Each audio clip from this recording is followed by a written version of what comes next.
Anavishtam stapitam yena bhutale swayam rupah kadamahyam dadati swapadantikam vandeham Shri Guru Shriyutapatakamalam Shri Gurun Vaishnavamscha Shri Rupa Sagrajatam Sahagana Raghunatanvitam Tam Sajivam Sadvaitam Savadutam Parijana Sahitam Krishna Chaitanya Devam Shri Radha Krishna Pada Sahagana Lalita Shri Vishakanvitamscha He Krishna Karuna Sindhu Dinabandhu Jagatpati Gopesha Gopika Kanta Radha Kanta Namostute Tapta Kanchana Gaurangi Radhe Vrindavaneshwari Vrishabhanu Sute Devi Pranamami Hari Priye Vanchakalpatarubhyascha Kripa Sindhu Behivacha Patitanam Pavanebhyo Vaishnavebhyo Namo Namah Shri Krishna Chaitanya Prabhu Nityananda Shri Advaita Gadadhara Shri Vasadi Gaura Bhakta Vrinda Hare Krishna Krishna Krishna Hare Hare Hare Rama Rama Rama Hare Hare Hare Krishna. So today we continue our discussion on how the citizens have received their king Prithu with different expressions of honor and gratitude. And it is mentioned in this verse that in spite of all this ceremony to welcome him, the king was not the least bit affected. And it's mentioned in the purport how the great personalities are always meek and humble, that they not stand proud. And this is a really important message.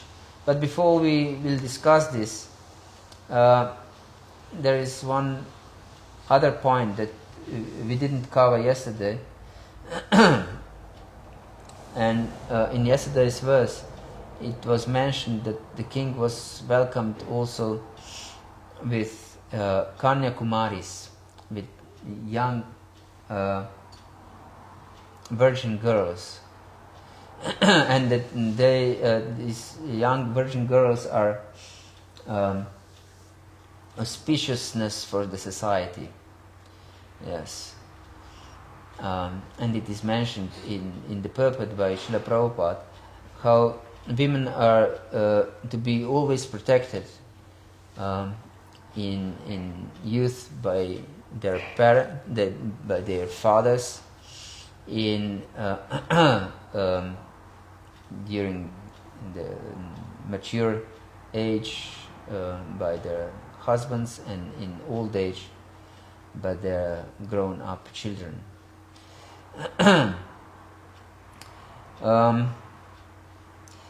In Bhagavad Gita, in first chapter, Arjuna, who wanted to avoid fight with his relatives and friends, he said that Papam eva shritasman hatvaitam atatayana. Papa eva shritasman hatvaitam atatayana. Dharma nashte kulankrisnam adharmo bibhavat yuta. Adharmo bibhavat Krishna pradushtanti kulastriya. Strishu dushtasu varshnaya jayati varna sankara. And he says that if sin overcomes the society, then women are not protected, and they become corrupt. And by corruption of women, the unwanted population arise. Yes, and by unwanted population, the whole society goes to hell. This is extremely important to understand. In modern world, it's so much stress on the equal rights between men and women. Of course, we should understand what this really means. In this world, actually, no one is equal. Everyone is different. And also, we have different rights. No one has equal rights, actually.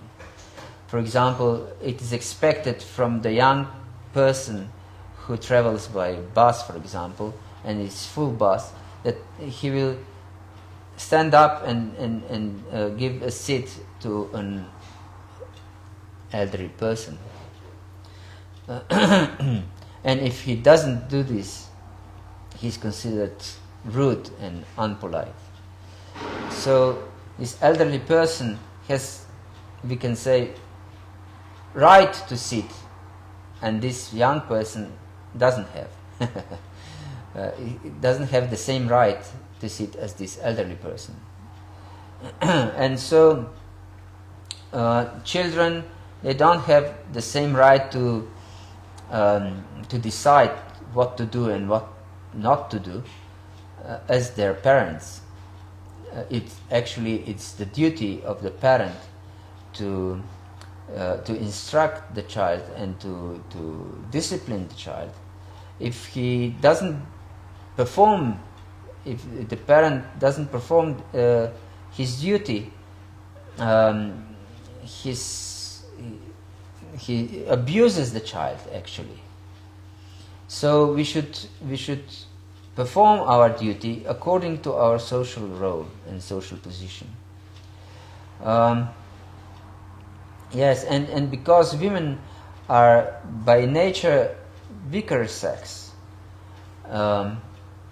not just physically weaker, but also mentally weaker,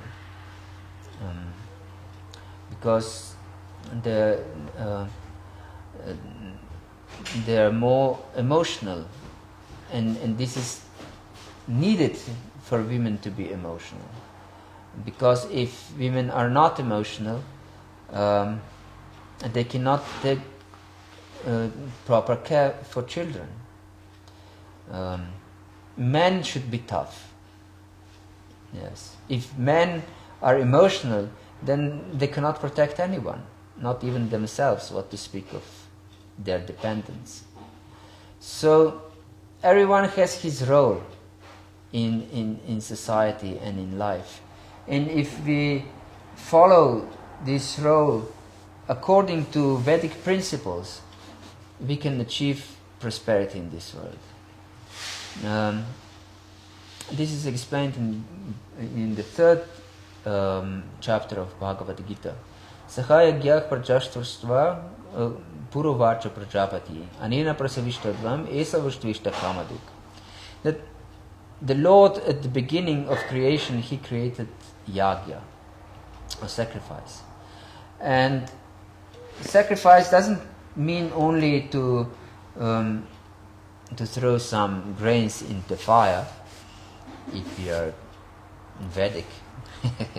It can also mean to sacrifice animals or whatever. There is a custom and culture.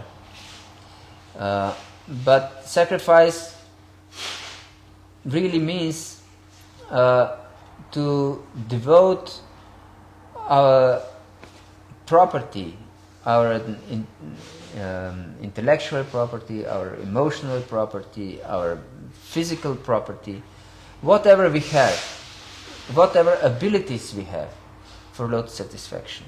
And this is explained just previous to this verse that we quoted. And it is yagyartat karmanoni yatra lokoyan karma bandhana tadartam apikanta mukta sangak samachara. That every work that we perform, and work is not just outward work with our hands, but it's also our intellectual work, our emotional work, because everything is some action. Every thought is an action. So everything should be devoted to the Supreme for His satisfaction. If we don't perform for His satisfaction, we are bound.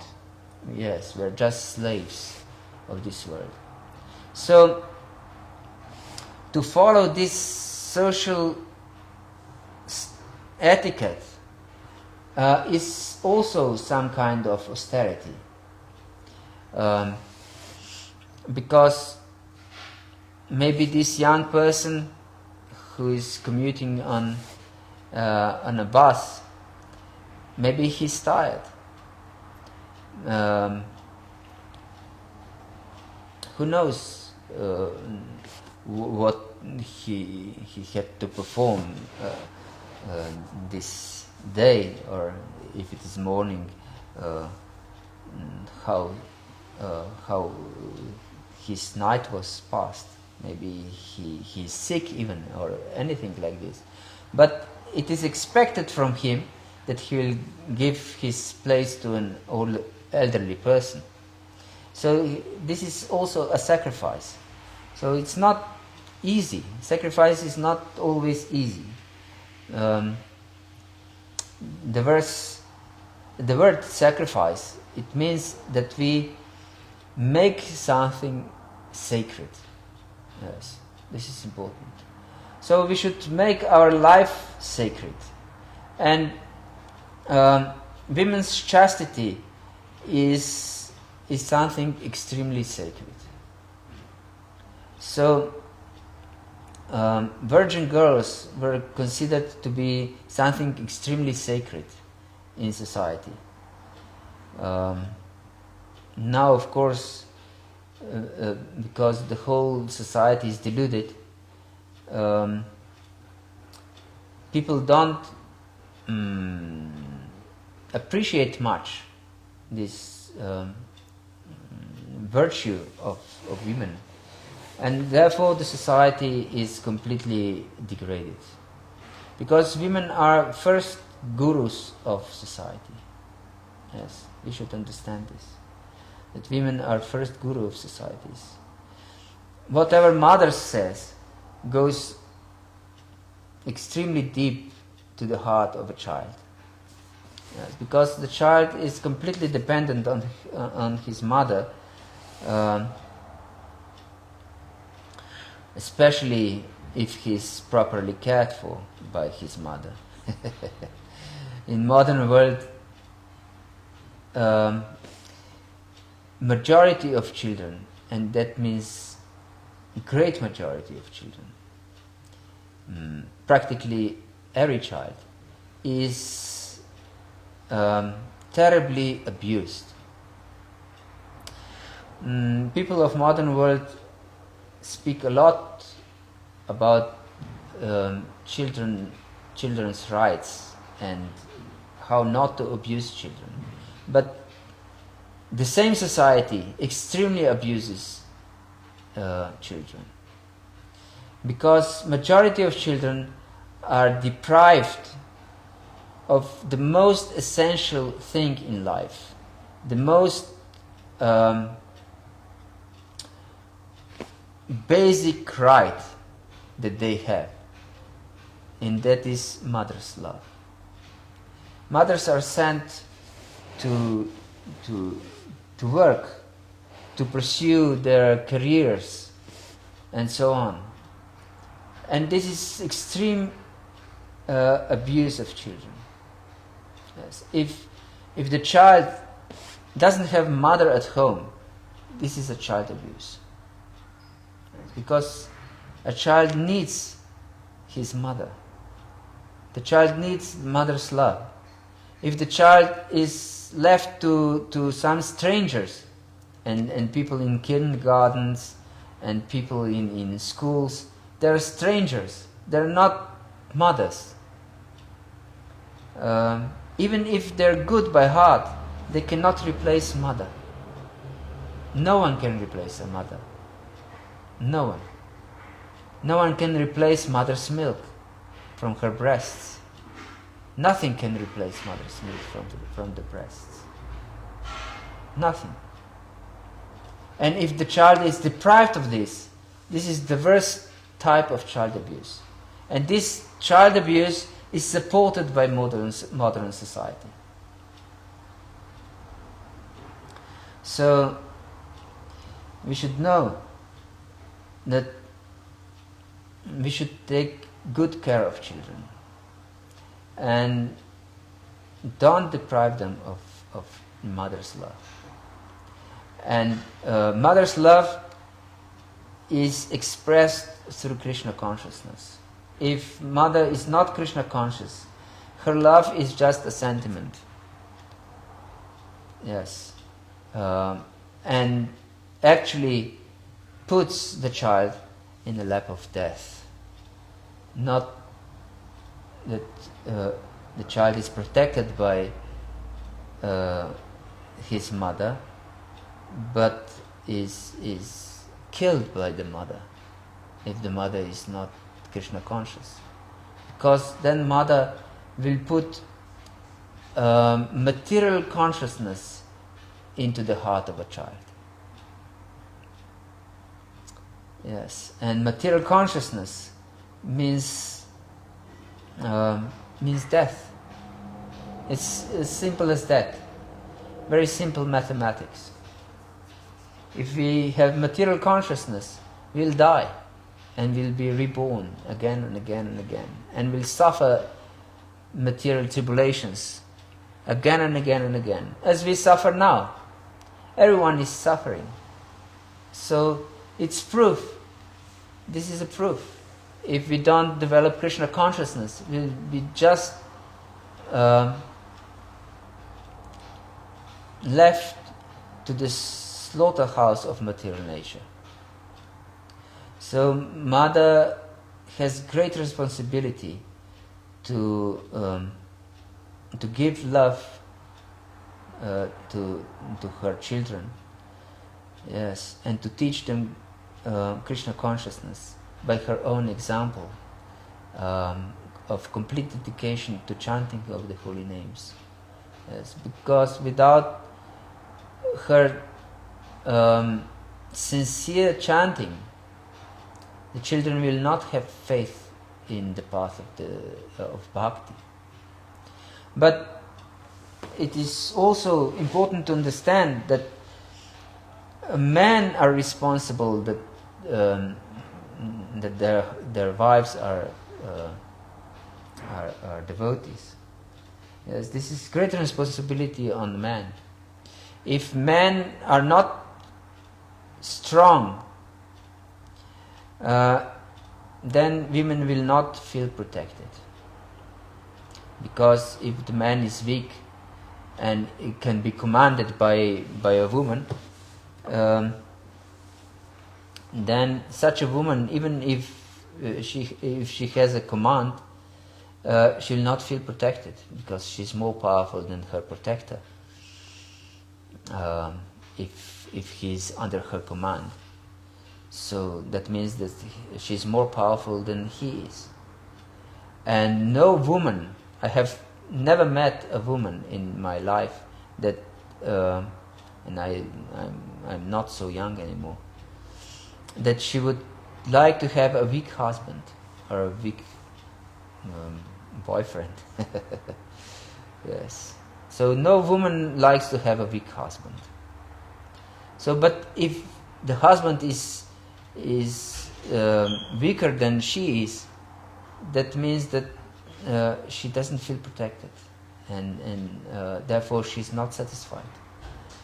So a husband should be extremely strong personality. Yes, and offer all protection to her wife and to the children.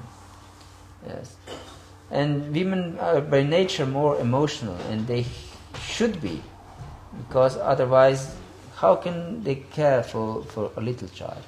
And if man is too emotional, he cannot be strong, and he cannot have clear understanding of things. Yes, because emotions will blur your vision, proper, sharp understanding. Yes, and this is the duty of husbands, of fathers, to be very strong, to be extremely strict to themselves, most strict to themselves, to be men of principles. Shri Gauranitai ki jai, Shri Jagannath Baladev Subhadramayi ki jai, Shri Chadbuj Mahaprabhu ki jai. Yes, so man should be should live according to high principles in life, and be extremely strict to themselves and to sons, especially to sons, because if sons are raised with these strict fathers, very strong fathers, then they also can become strong and strict and gentlemen. Yes, and they can give protection to women and children. Yes. So and in this verse, today's verse, it is mentioned that great personalities are very meek and humble. And without this meekness and humbleness, we cannot progress in devotional life or in spiritual life. We cannot make even first step, actually, in our spiritual progress. Yes. Therefore, Lord Chaitanya says, Tridnada Pisanichana Turoriva Sahishana Amanina Manadina Kirtaniya Sada. That if one wants to be connected to the Lord, Kirtaniya Sadahari, that means that we always glorify the Lord. One should be more humble than a blade of grass. More humble than a blade of grass. Trinada Pisanichana. Yeah. Trina means a blade of grass. But we should be more humble than a blade of grass. How it is possible to be more humble than a blade of grass? One would think that this is impossible, because the grass, everyone walks on the grass, spits on the grass, and the grass doesn't protest. But if we look closer to the life of the grass, of this blade of grass, we can see that this blade of grass is always fighting for its existence. Fights with other grasses, and sometimes these plants have some poisonous substances that they wouldn't be eaten by other animals or destroyed. Yes. So, although the grass is very insignificant, it struggles. It struggles for its existence. But we shouldn't struggle for our existence. Yes, we should understand that we don't exist on a material platform. We shouldn't exist on a material platform. So that means that we should be very humble. That means that we don't protest and we don't struggle for our material existence. And one of the most prominent struggles for material existence is defending. Everyone defends. These are the great urges of the body: sleeping, eating, mating, and defending. And if we regulate all these four, and especially if we give up defending, then we can be considered spiritually advanced. And then we can be considered humble also. Because if we defend our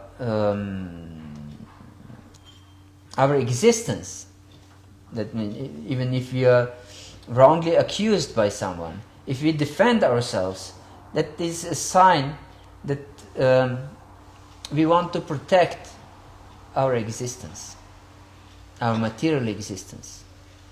Because if we are accused of something that we didn't do, of course, if we would be accused that we did something great and something very good, we wouldn't protest. But if we are accused that we did something wrong, then we protest. We defend. No, I didn't do it. Or even if we do it, if we have material consciousness, we say someone else did it. We didn't do it. Or we didn't know that this is wrong, or anything. Something we say in our defense. Or we do something in our defense. We fight for defense. Yes. And that means I want to protect my material existence. So it is very important and also very hard exercise to not protect ourselves. Yes. Please exercise this. Please exercise. Yes. Whenever accused or whatever is wrong, don't defend. Don't defend. Keep connected to the Lord in your heart. It is mentioned in our Shastras, in Shrimad Bhagavatam, also by Srila Prabhupada's purport, that we shouldn't defend. It's very simple, but very hard. Yes, it's very hard exercise. So we should try hard to achieve this, not to defend ourselves, and then we can be humble. Then we can be humble. Of course, we shouldn't tolerate offense against other devotees. Then others, we should protect others, but not ourselves. Yes, we should defend others, not ourselves. Yes. So this is important. And to illustrate these 2 points about Kanyakumaris and this humbleness, I will relate a story from 10th canto of Shrimad Bhagavatam of Lord Krishna. And this story is explained in 2 chapters. One is how Lord Krishna stole garments from unmarried gopis. Yes, this is a very instructive story. Yesterday it was Radhashtami, and it is explained by our acharyas that Radha, Srimati Radharani, was invited when these Kanyakumaris, these gopis, young unmarried gopis, performed Katyayani Vrata, and when they finished 1 month austerity of eating only unspiced khichdi, for the completion of their sacrifice and of this worship, of this yagya, we can say, they invited also Vrishabhanu Nandini, that means Srimati Radharani, to to bathe with them as avabrita snana, that means ceremonial bath for the completion of the yagya. So the gopis went early in the morning and worshipped the deity of Durga, of Katyayani, with only one desire: please make the son of Maharaj Nanda my husband. Yes, this was their only desire. So it is instructive to us that whatever we do, even if we are engaged in material activities, so-called material activities, like worshipping of Durga, worshipping of Katyayani, is actually, one can say, it's material activity. Usually people and these young girls are worshipping Durga and Shiva to get good husband. Yes, and they pray also to get the best of husbands, Lord Krishna himself. But it is instructive that whatever we do, we should do it with this one goal in mind and in heart. Let me serve Krishna, let me connect to Krishna, let me perform this duty just that Krishna would be happy, yes, and that his devotees would be happy. If I do whatever in my life without this idea that please Krishna, that I would like to make Krishna happy and Krishna's devotees happy, then everything is in vain. It's useless. Even if it is devotional service, it loses its potential, because then it is offensive, and offense can create obstacle in devotional service. So this devotional service doesn't come to Krishna because there is an obstacle put in between Krishna and our service. Yes. And so it's important to perform everything in life with this single idea: please Krishna, be happy. I want to make you happy by performing this work. I want to make happy your devotees. Yes. So these Kanya Kumaris, gopis, they took this worship just to please Krishna. And when they took their bath, they put off their clothes and put them on the bank of Yamuna and took their bath naked. And then Krishna, because he understood the heart of the gopis, he came there and stole their garments and climbed the Kadamba tree and put all these women's garments and on the tree, and then he laughed very heartily to attract their attention, and he said, "Oh, this Kadamba tree is really wonderfully decorated, and I thought that these colorful fruits is growing on this Kadamba tree, and I was running to see this extraordinary vision of this Kadamba tree.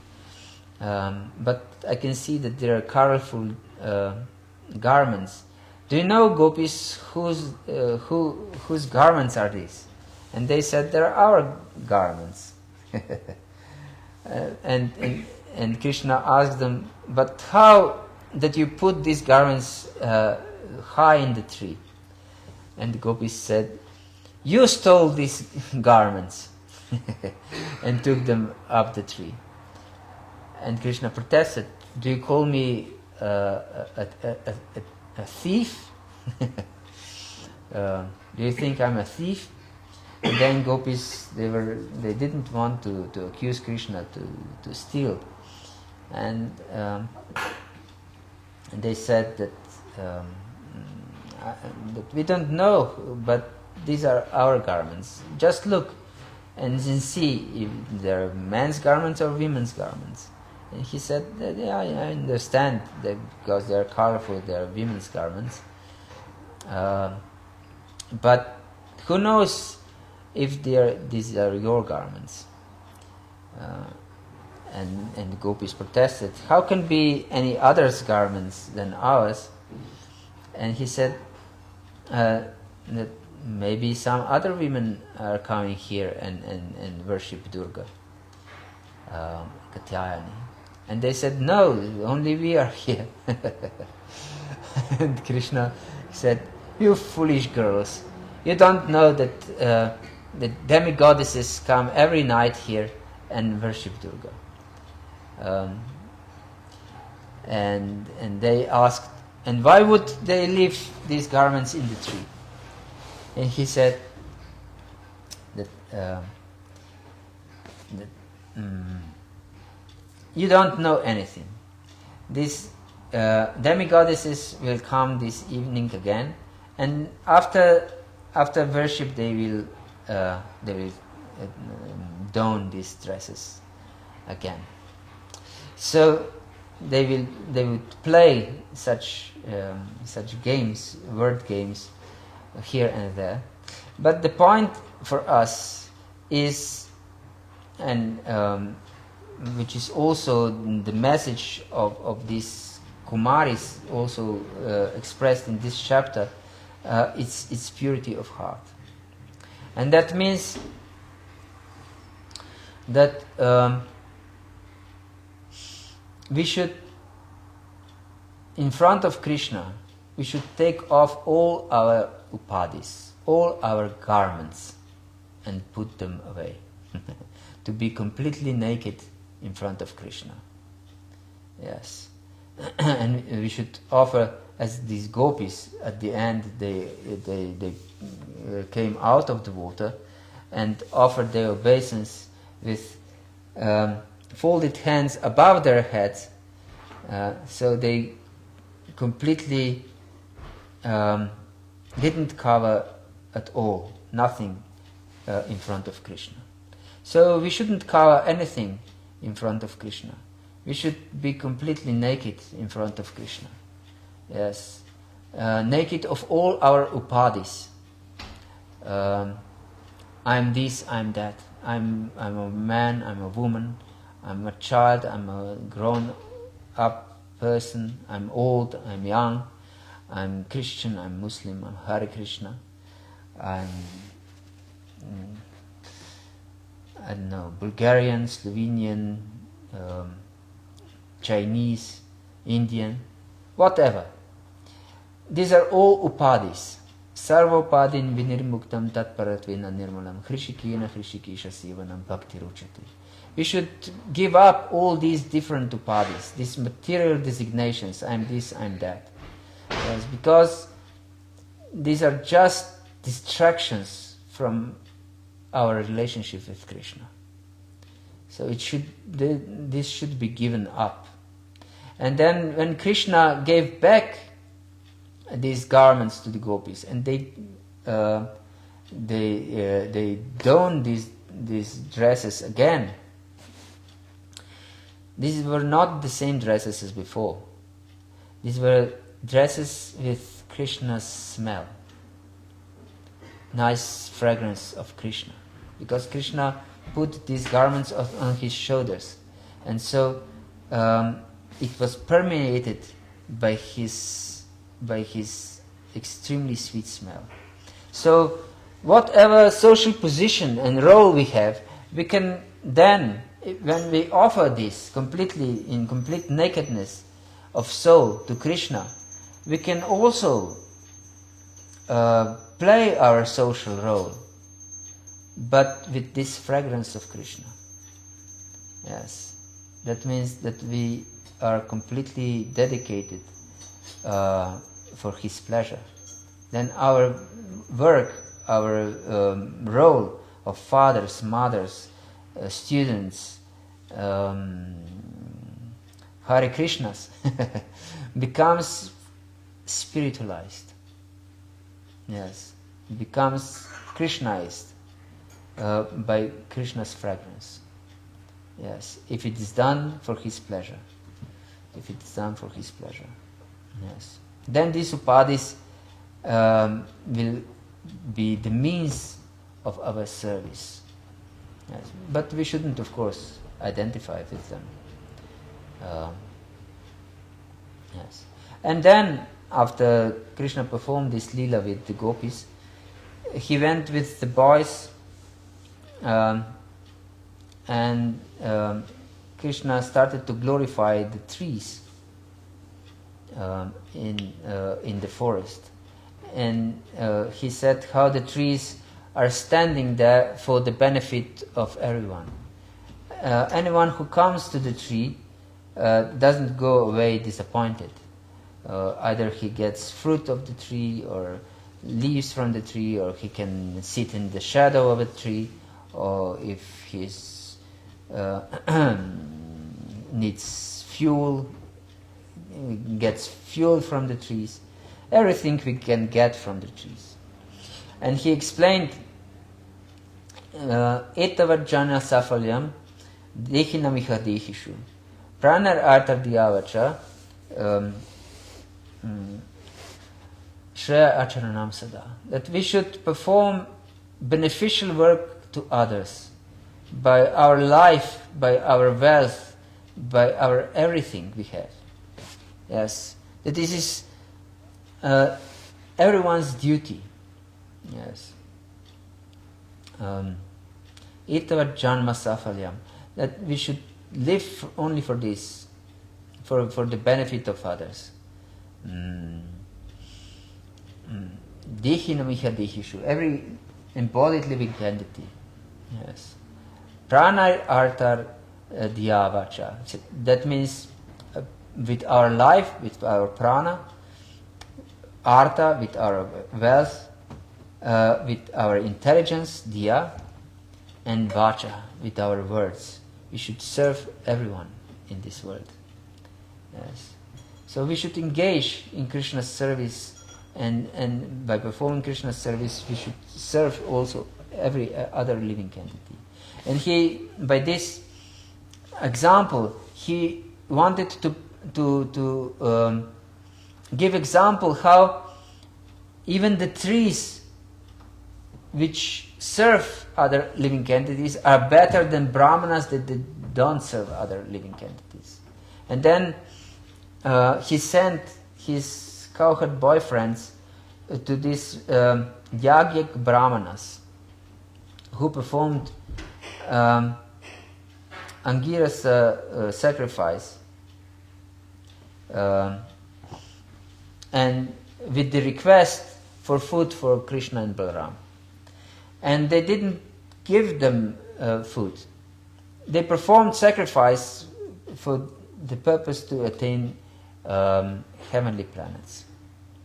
Yes, and this is very significant to understand that whatever we perform, if we perform it for our material benefit, we are like these yagyak brahmanas. Yes. And this benefit can be also subtle. It doesn't need to be very gross, to be perceived by anyone.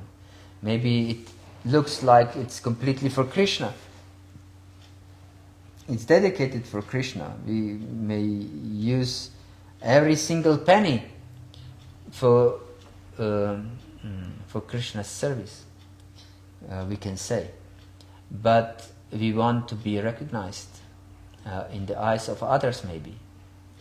And if we have such a desire, that means that actually we didn't perform this for Krishna's service, for Krishna's satisfaction, and with bhakti, but we perform this with material consciousness and with material purpose in mind.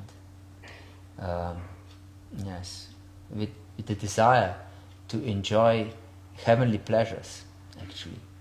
Whatever we perform in this world with the intention to be materially happy, it is with this idea to enjoy heavenly planets, to enjoy heavenly pleasures. Yes, it's not just performing of sacrifice with this to go to Svargaloka. Even everyone actually wants to create Svargaloka here in this world. Yes, so we should understand. And this pride is the token or a sign of material consciousness, of wanting to enjoy heavenly pleasures. Because pride means I'm the enjoyer, I'm the center of the universe. Everyone should serve me. Why should I serve anyone? And even if I serve, this is basically service to our material prosperity, to our material happiness. Yes. So it's extremely important to direct all our service just to make Krishna happy and the devotees happy. This is one point. And another is that we should put ourselves out of the center and put Krishna in the center. Yes, to be very humble and meek, and not to defend ourselves, as we explained before. Yes, this is the sign of humbleness and meekness. If we don't defend, because this defense means I want to protect my existence, my material existence. Okay. So thank you very much for your attention. Do you have any question?